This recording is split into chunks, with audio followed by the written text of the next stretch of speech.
Good evening, ladies. Thank you very much for the opportunity to make a presentation to you. I have to tell you what Breakfast for Learning is about, what it does, and hopefully how we can spend some extra funding. Basically, Breakfast for Learning, or BFL for short, is the first and its largest charity in Canada focusing on child nutrition. And it's now operating right across the country in 10 provinces and 3 territories. It got its start in 1992 from a survey that was done by the magazine Canadian Living, which discovered that 32% of elementary students and 62% of the secondary students were going to school without breakfast. This perturbed the staff of the magazine, who set up Breakfast for Learning and looked for corporate sponsors. And basically, the vision for the organisation is to ensure that all children and youth in Canada attend school well nourished, improving their ability to learn and giving them the best chance for success in life. And that's what we're after.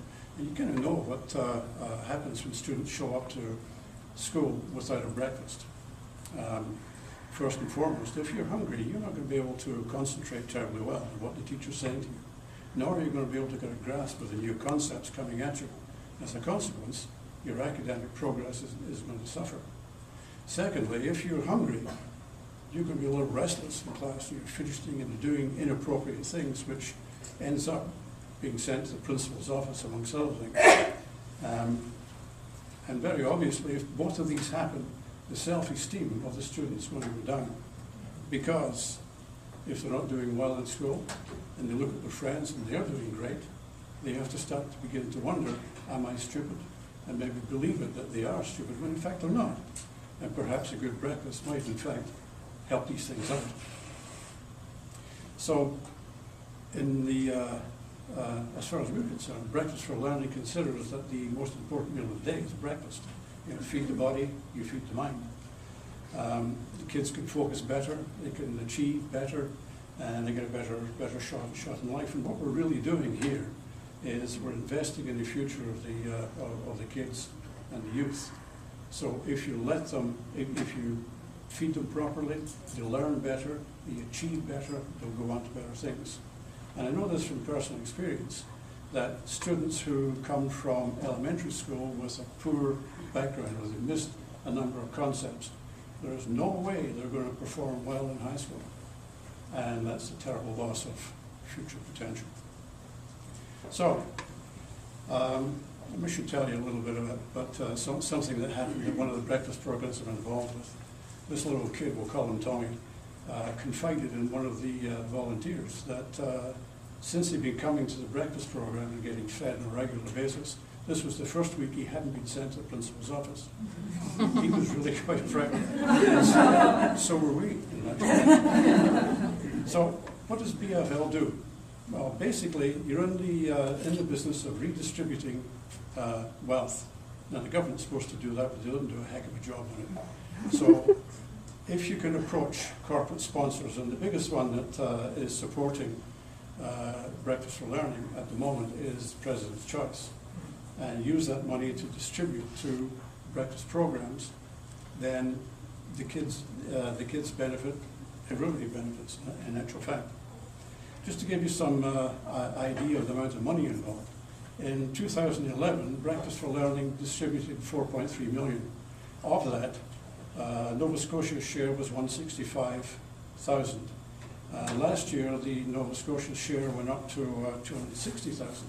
Now that sounds like a fair bit of money, but across the province, there are 360 breakfast programs, only half of which Breakfast for Learning actually funds, in fact. And that funding only amounts to 10% of the operating costs of the breakfast program. The breakfast programs also get a grant from the government, which was never intended to completely look after the costs. And last year, in HRM, because the number of breakfast programs increased, although the government didn't cut its its grants. Because the number of programs increased, the amount of money to each program decreased. And in fact, I know that is about 40%, and that's a huge hit. So the money that comes from Breakfast for Learning is really quite crucial to making sure that these programs remain in existence and that they can contribute to the future welfare of the kids.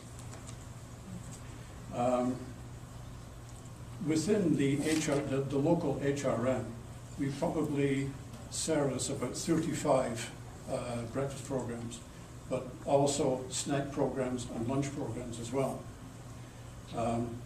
So you're serving 2,500 kids basically, and they get about 480,000 meals in the course of a year, and that's a lot. If we got some extra funds, then what we'd like to do is to increase the amount that goes to each school so that the breakfast programs can continue to operate and provide good nutrition to the kids. We'd also like to improve the number of breakfast programs that we help out. As I said, we only actually fund maybe half of the number in the whole of Nova Scotia.